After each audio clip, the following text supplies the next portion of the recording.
Learn English through story. The secret flame of desire. In the misty valleys of an ancient land, nestled between rolling hills and thick forests, there lay the quiet village of Dura. The village was known for its peace and serenity, a place where people lived simple lives, bound by their commitment to each other and the rhythms of nature. It was said that the gods themselves blessed Dura, shielding it from the ravages of war, famine, and suffering that plagued the lands beyond.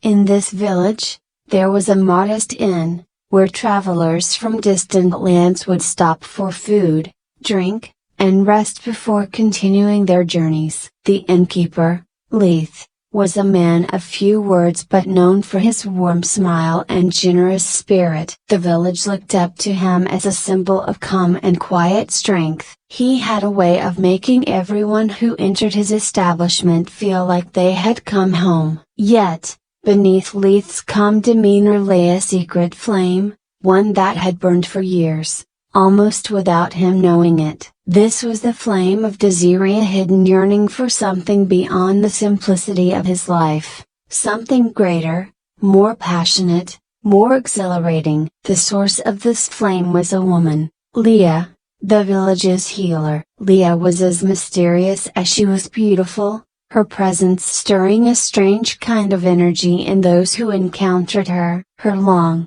dark hair flowed like a river, and her piercing green eyes held secrets that no one had ever dared to ask about. Leith had known Leah for years, but only in passing. She had healed him once when he had been struck down by a fever, and ever since that day, he had felt the flicker of something unknown deep within him, a desire, perhaps, but one that he could never quite understand or put into words. His days were filled with the routine of running his inn, attending to guests, and caring for his elderly father, while his nights were haunted by dreams of Leah's face, her eyes staring into his soul as if calling him to something he could never possess.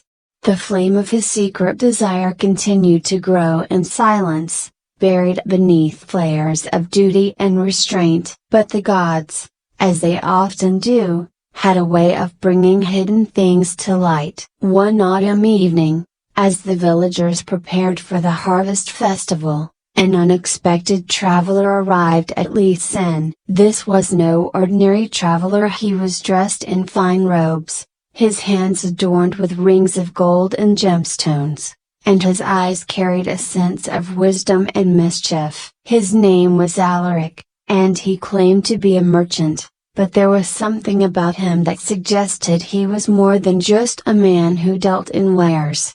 Alaric had an air of confidence and charm that made people listen when he spoke. His voice was smooth, like the gentle flow of a stream, yet it carried the weight of someone who had seen much of the world. That night, as the inn filled with the laughter and songs of villagers celebrating the harvest, Alaric approached Leith. "I've heard much about you, innkeeper," Alaric said with a sly smile. "A man of honor, of quiet strength. But I wonder, what burns within you?" Leith looked up, confused by the stranger's question. "I'm afraid I don't understand," he said. Alaric leaned in closer, his eyes gleaming in the firelight. "Every man carries within him a secret flame," he said, "a desire, a passion, that drives him, whether he knows it or not. Some flames are small, barely noticeable, but others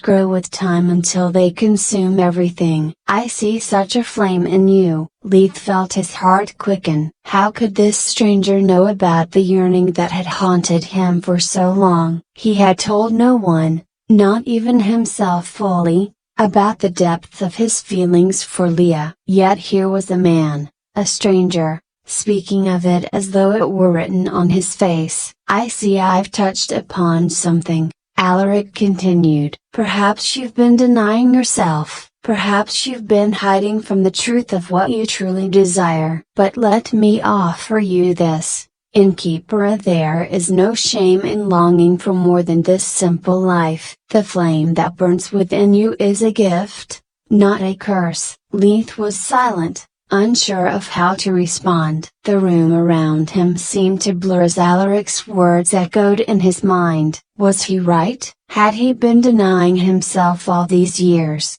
hiding behind the mask of duty and contentment? And if so, what would happen if he let that flame burn freely? Before he could answer, Alaric stood up and placed a hand on Leith's shoulder. The festival is a time for celebration, for letting go of inhibitions, he said. If there is something you desire, perhaps tonight is the night to pursue it. After all, life is short, and regret, well, that is a burden no man should carry. With that, Alaric disappeared into the crowd, leaving Leith alone with his thoughts. The fire in his chest that had once been a mere flicker was now a raging inferno. He couldn't deny it any longer. He desired Leah, not just as a fleeting fantasy, but with a passion that consumed him. But what could he do? Leah was a healer, revered by the village, and she had never given him any indication that she felt the same way. To pursue her might risk everything: his reputation,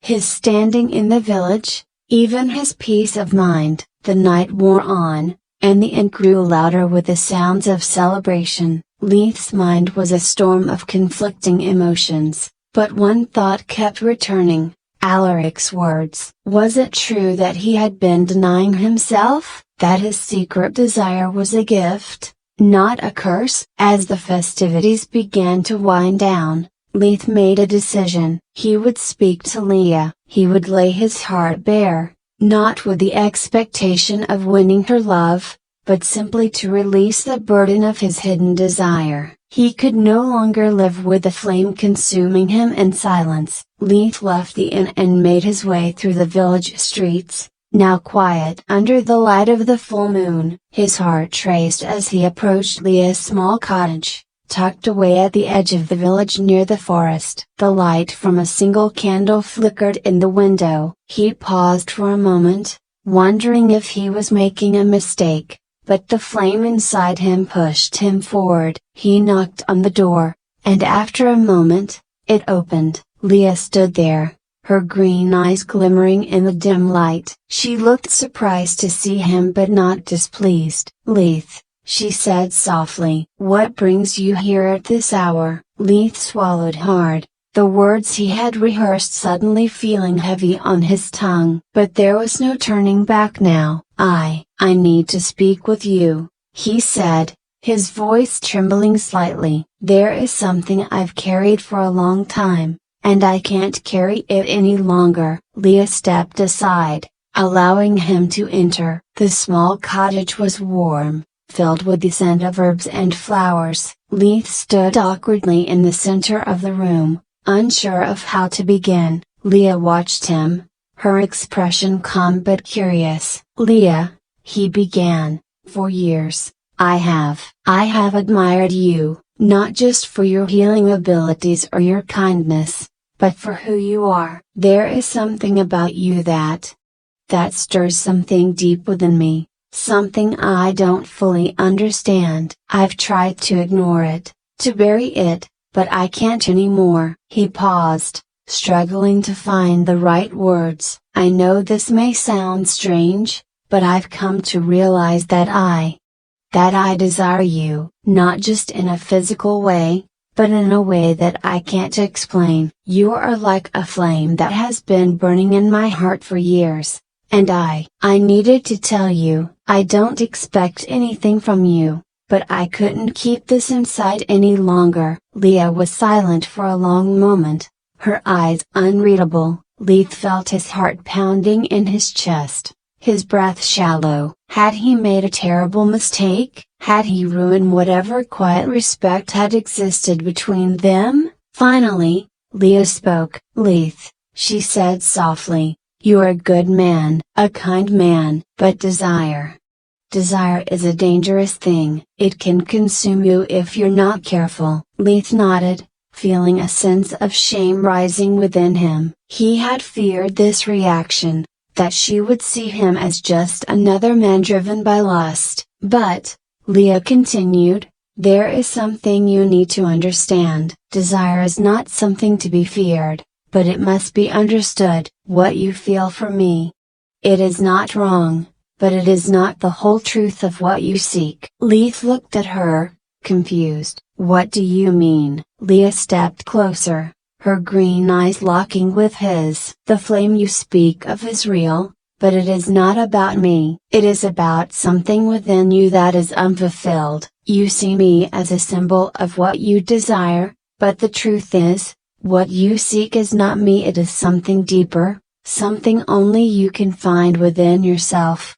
Leith felt a wave of confusion and disappointment wash over him. Had he been wrong all along? Was his desire nothing more than a misguided fantasy? I care for you, Leith, Leah said gently. But the flame you carry is your own, and it is up to you to tend to it, to understand it. If you chase it blindly, it will consume you. But if you learn to control it, to nurture it, it can guide you to something far greater than you ever imagined. Leith stood there, his heart heavy with the weight of her words. He had spent so long believing that his desire for Leah was the answer to the emptiness he had felt inside, but now he realized that it was only a part of a much larger truth.